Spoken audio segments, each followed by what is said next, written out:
Yeah? Okay, good. Now, True Health Tuesdays. I had trouble naming this talk because I wanted to take Become Self-Aware, because that's pretty much what it is. See, what we do during life, okay, and this has to do with Alzheimer's, dementia. What did you have for dinner Saturday night 2 weeks ago? You don't remember. Okay, now you're a young guy, doctor, okay, you should be able to remember 2 weeks ago, right? No, because it wasn't memorable. See, one of the biggest things, and this has to do with how mind works, if we realize how your brain actually works, every time you form a thought, you create a new neuronal pathway. Every time you have an emotion, you create a chemical. And if you're doing the exact same thing every day, you're just creating the same chemicals and the same emotions, nothing's real memorable.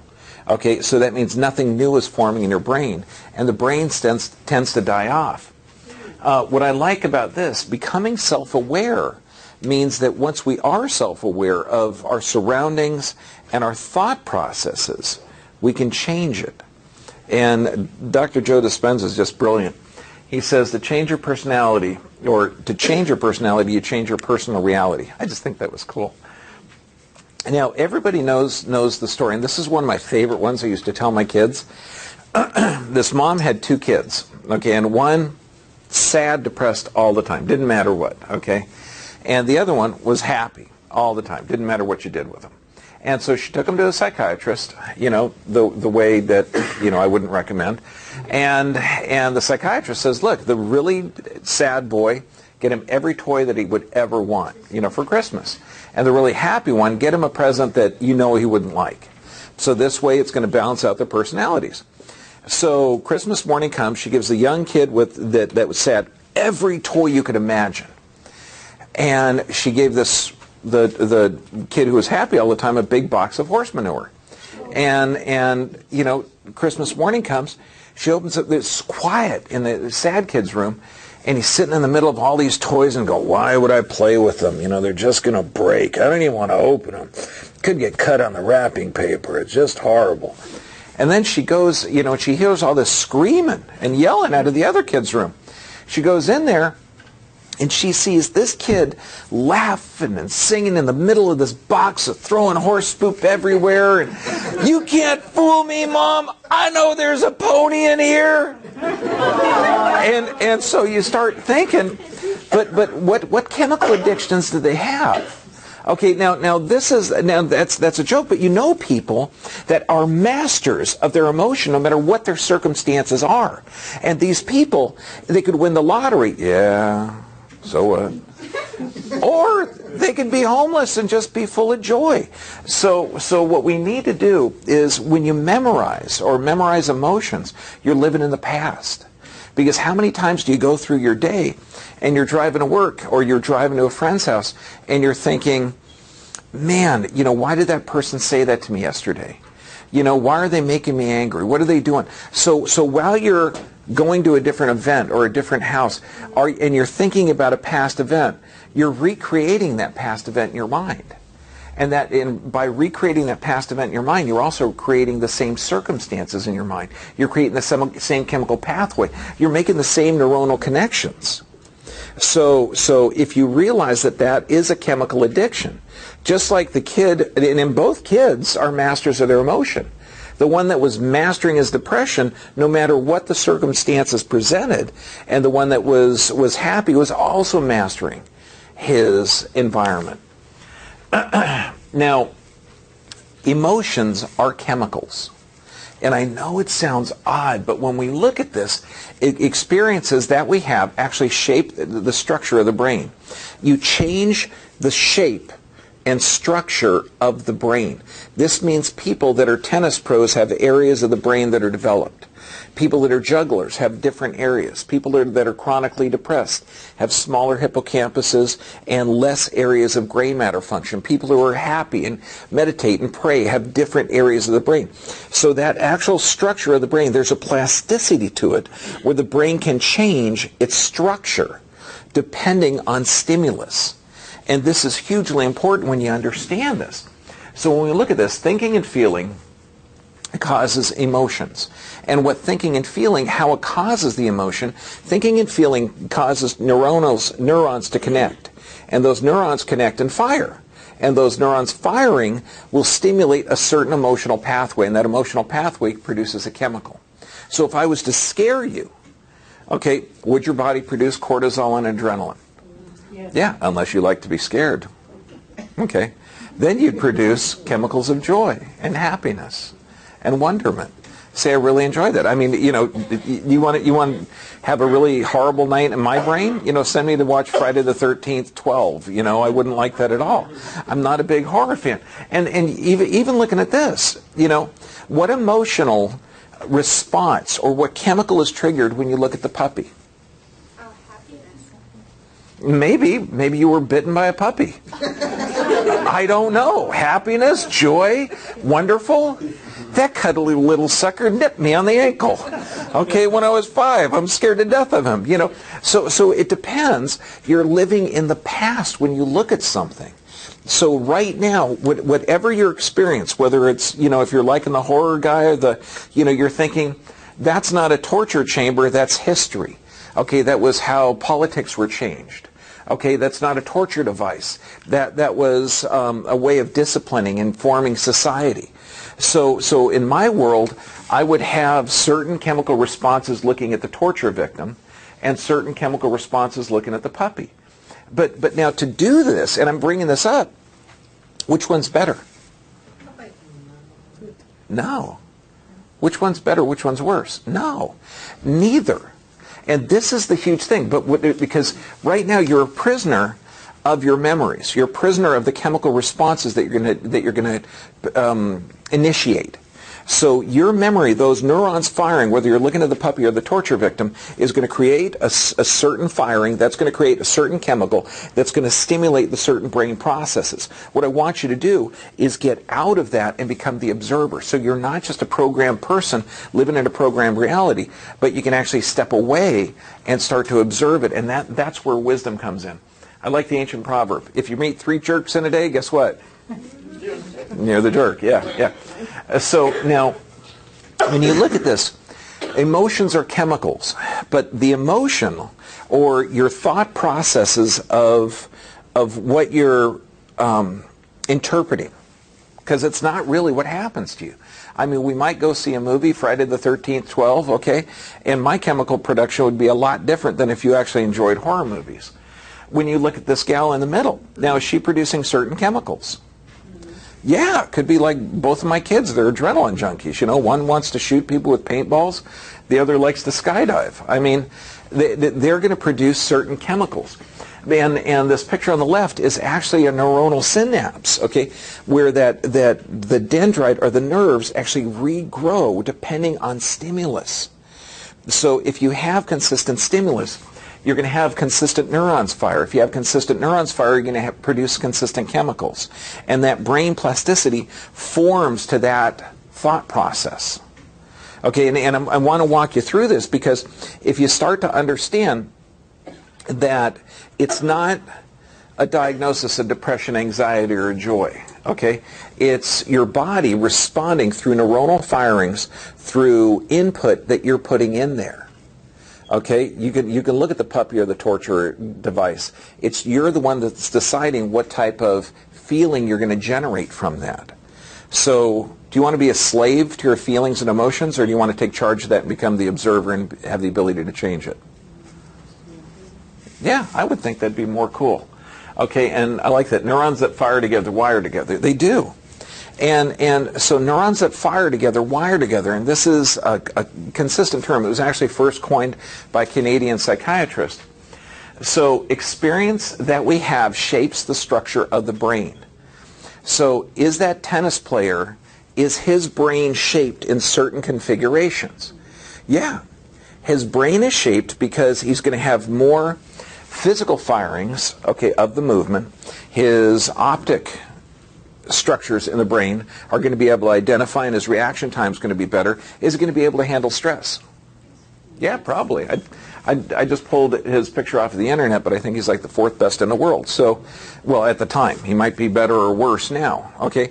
But to be at that high level Does he have to have certain abilities to handle stress? So his perception of stress, would that be a little bit different than the average?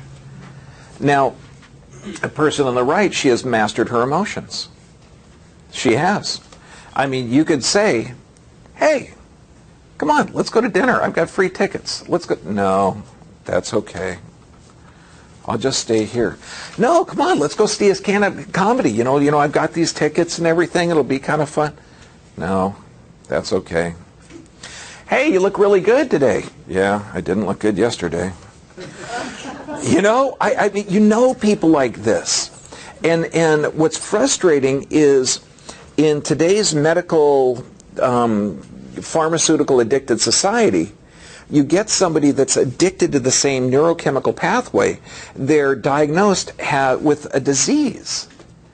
Instead of saying, hey, look, you don't have chronic depression or anxiety. Your neurons are firing in a certain way that's producing chemicals, that's creating a body response, that's creating more neuronal firings. You're stuck in the cycle, okay, of memorizing your emotional pathway. And we need to break that cycle. It's not a medical condition. It's just memorizing pathways. Now, when I look at this face, don't you just want to hug her? I mean, isn't that joy? And I put some emotions up here. I mean, just vibrant, amused, warm, delightful, serene, blissful. She's got it.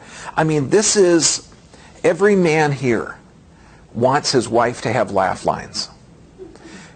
We want our wives to have, and sweethearts to have those little crinkles when they're 90, because it means we did a good job. We had joy and love and happiness, okay? And you just look at her, you just want to hug her and hang out with her. But this is what happens. Your thoughts and feelings, and that is a perception of environmental stimulus. Your thoughts and feelings are not what's happening to you. It's your perception of what happens to you. So thoughts and feelings, do those fire off neurons, yes or yes? Yes. Yeah, they do.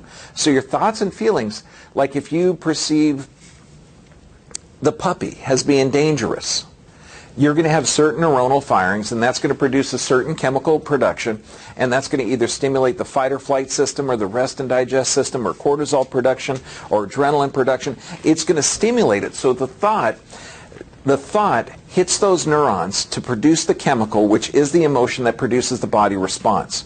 So if you look at her and you see what I see, you see bliss and love and joy. Gentlemen, do you want our wives to have laugh lines and wrinkles and to have joy and bliss? Yes. Yes. Okay. Now, that is not joy and bliss. Okay? This would be a nightmare for me, okay? Because when you look at this, what kind of thoughts and feelings, and you can look at this, edgy, fidgety, worried, bewildered. I mean, these are just choices of thoughts that she could have or that I'm perceiving from her looks. I mean, and again, these are the thoughts and feelings that I have. I see love, joy, and bliss. I see nightmare. Okay, and when you look at the perception of it, it's not the wrinkles, it's not the dress, it's what comes out. But whatever your thoughts and feelings are, if those thoughts and feelings hit these neurons to fire, and those neurons are the same neurons that are firing, that produce the same chemicals, you're going to have the same reaction. Does that make sense? So people get caught in this cycle for hours, months, days, years, okay? And they produce the same chemicals, and it's the same chemical addiction. So they have to break it. I mean, I had an incident with a neighbor at where my son was staying this weekend. And all of a sudden I'm going in there and I'm going, no, my son, is good, he's nice, he's this, and I start forming this, and I'm thinking, wait a second. I'm living in the past, I'm living in stuff, I'm creating things that aren't really there. You know how you're living in a memory, and a memory is the past, and you're trying to decide on what type of responses you're going to have? Well, what was that firing with the neurons? What kind of chemicals was that creating? So you get caught in a vicious cycle. Now, this past weekend, I went to Chicago to study with the best brain guy in the world, best skull adjuster in the world. Now, this is actually a cross-section, that colorful thing, of the brain itself. And those little tiny colored balls are the cell bodies. And then they have this beautiful tree-like thing that comes out that are the neurons, or the connection, the dendrites. And so that little tree thing down there on the right-hand side is what happens when the neurons fire. So if you see that puppy, and you've got these two neurons, and that puppy initiates, I know, dread, fear, because that little sucker bit you on the ankle when you were 5. Okay. Oh, no, I'm sorry. You like the puppy. Okay. Okay, for you, you would have this neuron firing that says love and joy and soft and squishy. Okay. I'm thinking vicious, brutal, little sharp teeth. Okay. Okay, so those pathways are going to be constantly forming. And those pathways are going to be dependent on your perception of what's happening, not what's happening. Okay, so there's a neuroplasticity.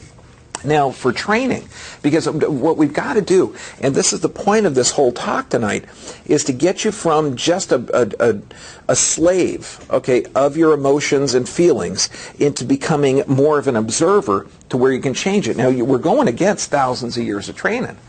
I mean, when you look at this, how many people used to be spanked or disciplined or yelled? I mean, you would never talk to your lover or sweetheart or spouse yelling and screaming. That would be crazy. But how many people, to their kids would say, "Put that down"? That'd be brutal. Oh my gosh, you'd spend a life alone if you talked to your honey that way. But we think of nothing of talking to the kids that way, and that's how we're taught growing up. You're taught, stay away from that stove. But what's the parent doing when they're yelling at the kid who's going to burn themselves? Are they doing it out of anger or frustration, or are they doing it out of love to protect the kid? And so too many times we're taught, is depression and anxiety, is this a diagnosis? Is this an illness? Or is it from self-talk that creates those neurons to fire, that creates that chemical, that creates that body response? Because if you walk around sad, depressed, anxious, and you're saying that I'm feeling sad, depressed, and anxious, what are you going to eventually say? I am sad, depressed, and anxious. Okay, and that I am is incredibly powerful because it changes it. Now here's two patients, and these two patients are radically different. Okay, and what you're looking at is both have reverse curves. One is grade 2 arthritis, the other is grade 3. One's a 34-year-old woman. She's been on antidepressants for 10 years. And I'm looking at a reverse curve. Does that cause physical stress? Yes or yes? Okay, now with physical stress, is that a consistent feeling? And is consistent feelings going to fire off neurons consistently? Yes or yes? Yes. So if those consistent neurons are firing, is there going to be consistent chemical production? Yes. And then a consistent body response. So I'm looking at this, and instead of deciphering, in the medical world, wow, your neurons are firing off on a consistent basis to put you in a chemical mood that's causing physiologic changes that's leading you to think that you're depressed all the time. Or do they say, no, you're depressed. Okay, let's break out the branding iron and put adulterer. Remember the branding thing? Or was that just my era? Okay, no. Okay, so when you look at this, but she's buying into the diagnosis. And she's buying into, yes, I have this chemical addiction in my brain. Okay, I have this chemical response. Because, we talk about there's no difference in the chemicals of somebody that's depressed and anxious or someone that's not depressed and anxious. That's kind of true and kind of not. There is a difference in chemical production.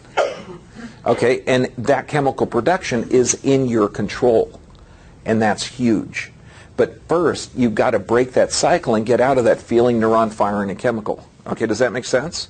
And you can only do it by becoming the observer. Now, the gal on the left, what do you think her body posture's like? Just like this all the time. And when you talk to her, guess what she says? How you doing today? Oh, I'm really sad. I'm really sad. I'm really frustrated. I'm just not sleeping well. Not eating well. I'm not having good relationships either.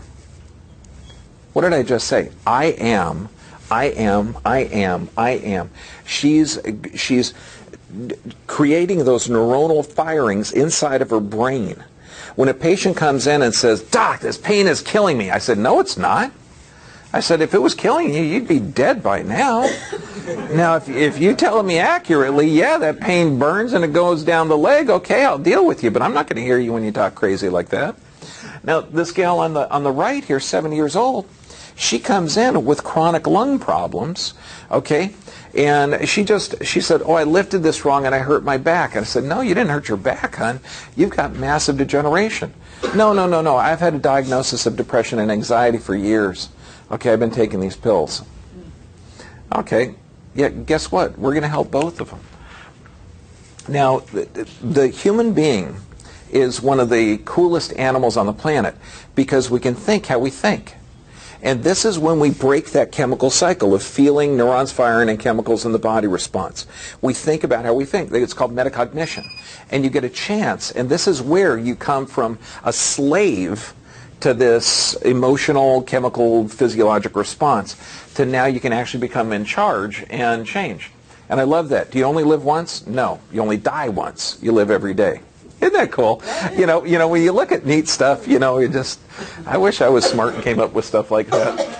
But when we look at this, it's if you learn how to think, okay, because if you learn how to think, then you can change. Because remember, thoughts and feelings create those neuronal firings, okay? Thoughts and feelings create the neurons to fire. The neurons firing create the chemicals create the body response. The body response, again, create the feelings. So if we can change this through and understand that there's a neuroplasticity, that the brain can change. And this was interesting, where they did mindfulness-based stress reduction. And these are people that are reducing or changing stress just with their mind. And they did on brain scans, they're finding out that the brain actually changed its structure. So there's a neuroplasticity with the brain. This one here, and this I think is brilliant, endogenous pharmacotherapy. This means that you can create your own drugs from your body depending on the stimulus. Just exactly what we're talking about, that they're seeing that the brain is plastic. So when you have a feeling or a thought, that feeling or a thought hits the neurons to fire off, and if those neurons fire off in a certain pattern, they're going to create a chemical, and that chemical is going to create the certain body process. Does that make sense? And this shows that we can change it. So when ignorant doctors say, yes, you have a chemistry imbalance in your brain, that's why you have depression, bipolar disorder, schizophrenia. Okay, they're wrong. You have a firing of neurons in your brain that we can change. There's a neuron plasticity that we can change in your brain to change the chemical production, to actually change your perception in your body responses. Okay, do you know what this is going to do when this goes out on YouTube? I'm going to get so much hate mail. You know why? People own their diagnosis. No, it's not my fault. I'm addicted to my chemical response. Wait, no, they wouldn't say that. No, it's not my fault. I have this disease. Okay, I want to give up my authority for my own responsibility of getting outside of myself and becoming an observer and changing that production of chemicals. Wouldn't that be cool? Yeah, that's doctors of the future. It's going to be really cool. So to practice the metacognition, to think how you think, to change the chemical addiction, to change the neuronal firings, this is where it starts. You got to stop blaming. Okay, there is nothing anyone can say to me that would upset me. Okay? Oh, you don't like my black shirt? No. It doesn't matter. You know, I could be sad for him that he doesn't have good taste. So what you got to do, you can't say anything. You can't say anything to make someone upset. You have to accept it or feel that they're coming from anger or frustration. But in reality, they're not. And this is where, I mean, I like to utilize nonviolent communication, NVC, which is just brilliant. Started by Dr. Marsha Rosenberg. We do an entire talk on it. And we're also going to expand on this a little bit more next week. But when you look at this, how many times have you heard, he insulted me? She doesn't listen. None of these things, these are judgments of reactions, but those reactions have to do with your memory. Okay, and your memory is living in the past. So if somebody says, hey, look, they don't like your black shirt, I can go into this whole thought, feeling, neuronal firing, chemical body response that this person just doesn't like me. Or I can step away and find out, well, his judgment, his doesn't like color, he doesn't have style or flair, or maybe he's hurt. Maybe there's something that, somebody wearing a black shirt was scared, maybe went to Catholic school like I did, and he's really scared of black shirts because they intimidate him, and you're thinking I should have a white collar. Okay, so when you look at this, criticism, blame, judgment, that all has to do with perception. And you got to lose judgment, particularly in yourself. If you don't judge, and this is where art, this is where Zen comes in. To observe without judgment is beyond compare. And this means there's no right, there's no wrong. Okay, there's no punishment, there's no reward. Okay, and this is really difficult to raise kids with, but you develop a connection that's outrageous. But imagine if you did this with yourself. Oh, you slept late, or you showed up late, or you didn't do the dishes, or you didn't do your chores. Okay, how often are you going to beat yourself up? Okay, oh, she left you, he left you. Okay, how often are you going to have that guilt, that pain, that frustration? See, all of this stuff, what this is going to do, that punishment, reward, that judgment for actions around you is going to create a thought and a feeling. So you're living in your past. That thought or feeling, what does that do to the neurons? They're going to fire off in a certain sequence. That's going to create a chemical, and you're going to be reliving that experience. And you can change. I mean, Dr. Joe Dispenza does a brilliant story about a woman who's living the dream, has a couple of kids. Her husband leaves him. Okay, her husband leaves her, runs off with the secretary, and she keeps living this memory. She feels hurt, guilt, frustration, upset, year in, year out. Okay? And so what happens if she's caught in that cycle of feeling neurons firing and chemicals, feeling neurons firing chemicals in the body response? What are they going to tell her? What's she going to be like in 20 years? Happy, sad, frustrated? Yeah. Yeah. And that's going to be part of her personality. Or what if another woman, same thing, living the dream, beautiful, couple of kids, fantastic, husband leaves her. And she feels the same frustration and everything, but what would she do? What if she went in and said, what about unconditional love? The husband wasn't happy. She wasn't really happy if she was honest with herself. So what if she starts reading and studying and develops a new relationship and changes her perception of that environmental stimulus? Is she going to produce different neuronal firings, different chemicals? What's her life going to be like in 20 years? Yeah, quite a bit different, because she's firing off on different wires. And this is where the power of I am comes in. And I get on patients all the time. If they say, I am depressed, I am sad, I have fibromyalgia, I have this diagnosis, I have this type of cancer, I have this type of skin disorder, I have this type... No. I don't want you to own that. Okay, you have to observe without that type of judgment. And I love that Donald Hebb's, neurons that fire together, wire together. And when you say this, the power of I am is so huge. And you can see on the back of the sheet, feelings when your needs are met, feelings when your needs are not met. If you catch yourself ever saying, I am fragile, I am irritated, I am depressed, I am insecure. If you say, I'm insecure, what kind of thoughts are you going to have?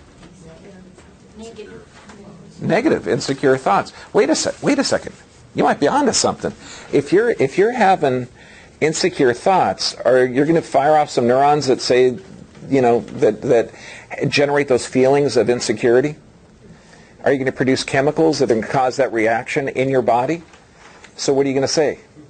I am insecure. I know it's not appropriate for me because I'm not.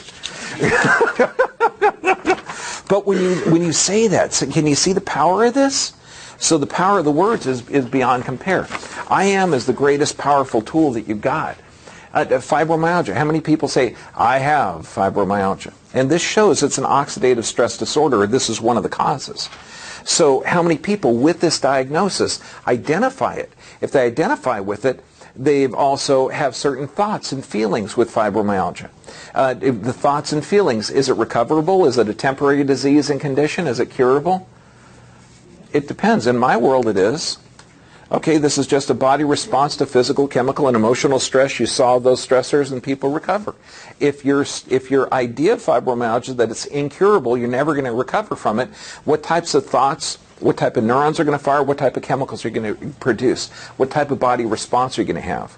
So is this true with fibromyalgia? Is it true with every disease? It is. It is.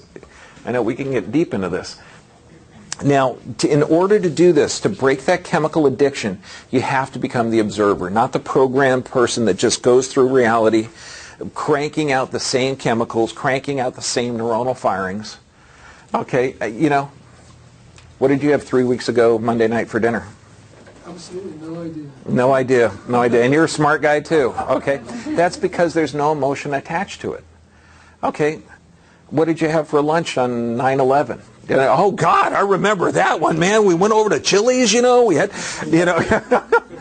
No, what did you have for the birth of your kid? Where was it? You can remember events that have those certain neurons firing, and you could remember it like it's yesterday. This is also, again, Alzheimer's, dementia, because they're not getting new neuronal firings. They're getting the same neurons firing every day. They're not getting new neurons firing. This right here is where you change. You become an observer. You observe your actions. You observe your emotions. You observe those thoughts without judgment. You observe those thoughts. You observe those actions. You observe the emotions without judgment. Is a negative response bad? I don't know. Who's going to judge if it's negative or not? I got messing around with you.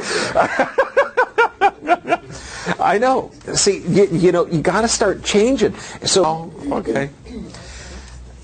So when we look at this, to observe without judgment is the highest form of intellect, and because we're taught from birth. Okay, and it's actually a survival mechanism. When you're walking down a dark alley, is it safe? Is this safe? When you're starting a relationship, is she or he going to break my heart? Okay, so it's a survival mechanism. Okay.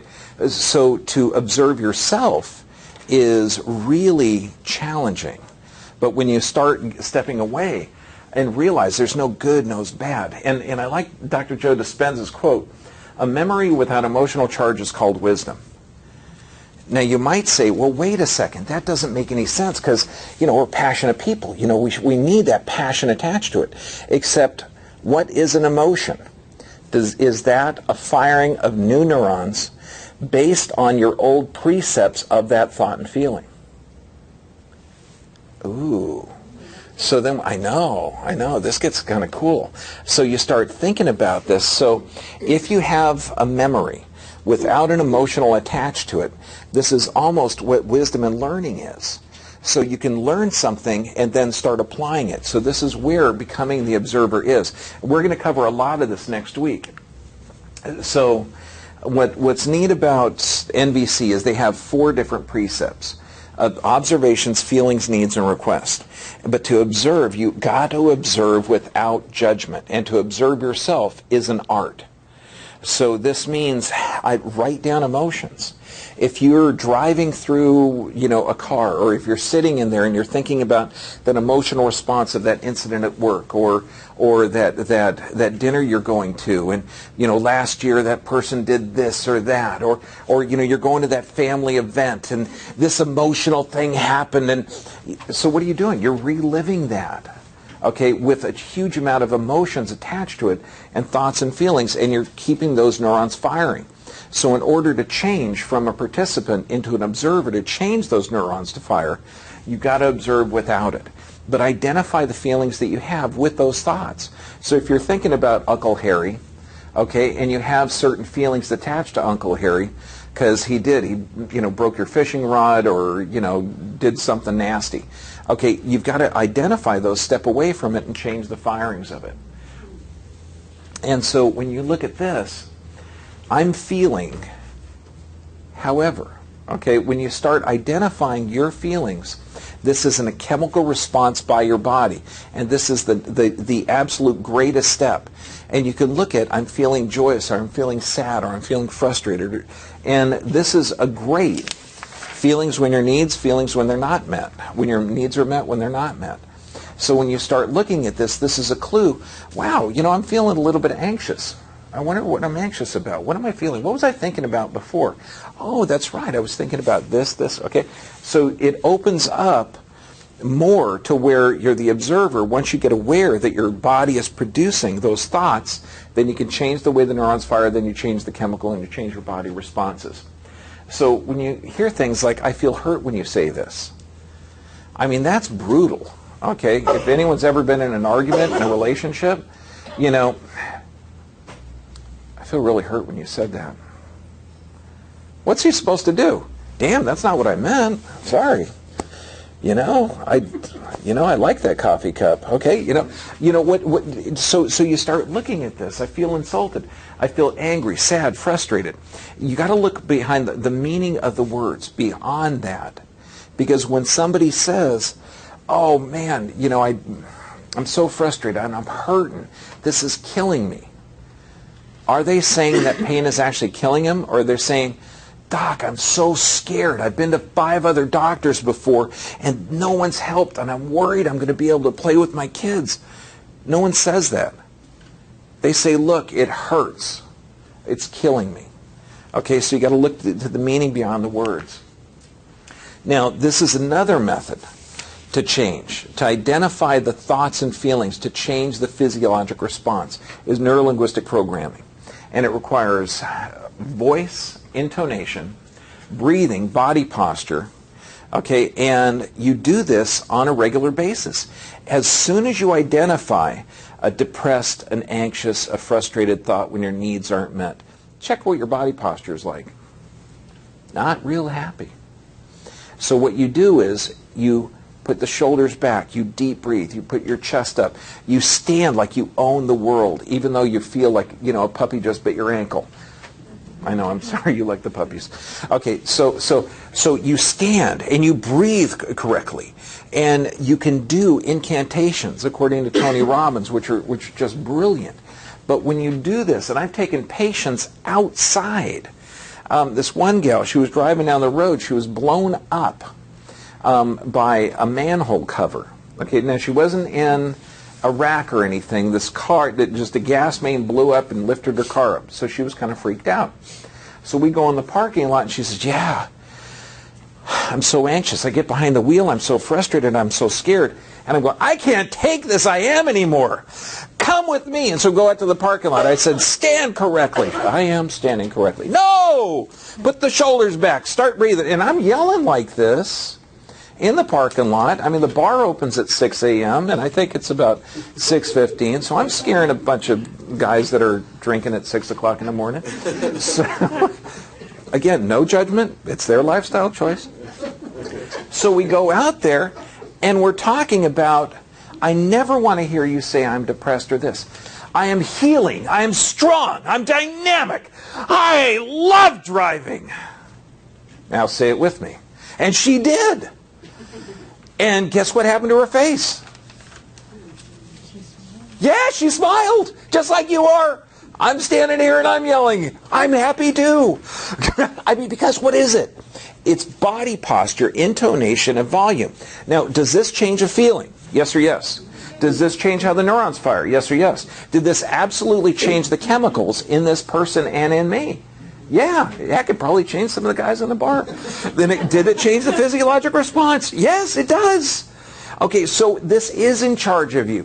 But if you own this stupid idea, and it is stupid and ignorant, and that is not a judgment, because that negatively affects the human's life, and that is not a judgment, because you don't get a chance to live a full life if you're buying into a diagnosis of depression and anxiety, you're buying into that this thought and feeling and neuronal firing and chemicals produced when you have the power to change it. You absolutely do. Okay, now, again, exercises improves the hippocampus. That's an area inside of the brain. This means just movement has changes in brain neuroplasticity. The doctor of the future will be talking like this. They will be saying, "Gee, you don't feel good? Okay, meditate. Go out for a walk. Throw away the TV set. Eat healthy food." I mean, common sense stuff. Because what will this do? Is this going to change that person's environmental stimulus? Yeah, because it's changing his actions.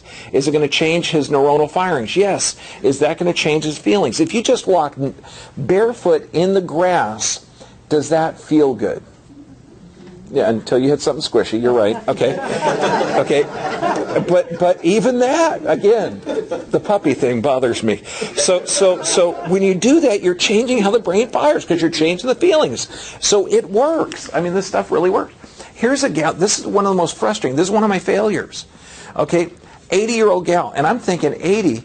You got another 40 good years left. You better be happy. And she comes in. She's fine. She's on blood pressure medications. Her body posture is like this. She can't really walk upstairs. She can't really walk that far, but she is 80. And I'm going, my God, 80? I got patients 85, 86 that are windsurfing. You know, we've got people in their 90s that come in from stick class and yoga class.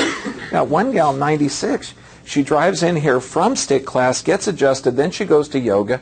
I mean, this in my world, this is normal. And she's 80?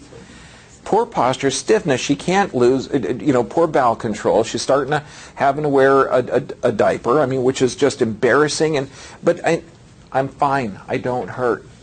Don't hurt! My gosh, you're dying inside. This is your x-ray. It's horrible. Here's a success story. She's 82. Same thing. I mean, she actually had cancer 20 years earlier. But again, bowel control, bladder control. She had a little bit of back pain. And we were able to correct it to where she has bladder control, where she doesn't have pain anymore. And she's all excited because now she can go back to exercise class. But look at this. What's her feeling and her firing and her precepts, okay, about age, about pain? Her thoughts, her firing of the neurons, the chemicals produced. Okay, what's her thoughts and feelings firing? She felt pain and loss of bladder control and bowel control, and she decided to find the solution instead of, yeah, this is just the end, I'm going to go down. You know, this is the beginning of the end. No, this gal's got life, so she changed those thoughts and feelings into different firings, into different chemicals, into a different outcome. No, you're supposed to go, yay! This right here, same thing. Different neuronal firings, different environmental stimulus, different stress loads. Okay, and people will say, well, this is, stressful environmental stimulus. But you can change that. You can actually change how your brain works, your body works. This is one of the things you got to change. You've got to eat healthy food because this is living food. This is going to be a different perception. I mean, if you think that the Quaker Oat bar made with genetically modified high fructose corn syrup with, some genetically modified soy lecithin in there is a health bar, that's not going to be beneficial to your system. So if God makes it and it grows, it's good. Plant-based diets are good. This is what you require to change your brain function, to change those neurons to fire, to change the chemical assault or chemical addictions, to change your health. You need to get your nervous system checked. You need regular exercise to change the neuroplasticity of the brain. You need proper nutrition to give your brain the appropriate nutrients. You need absolutely sufficient rest. That's something that I'm working on. And you absolutely need prayer and meditation. Before meals, if you do it with your sweetheart, there is nothing more beautiful than that. Okay, I'll tell you right now, it's pretty neat. Okay, but it also gives you a connection. Okay, it's something that we all have to do. Now, all of these, the handouts, everything is available to everybody on YouTube here for 7 days for free. If you're a patient, it's to you for as long as you're a patient. Okay, so use the research, spread this information. Start people breaking them of their chemical addiction to the thoughts and feelings, and we can actually change the neuroplasticity of their brain and save lives. Okay, does that make sense? Yes. Good. Thank you very much.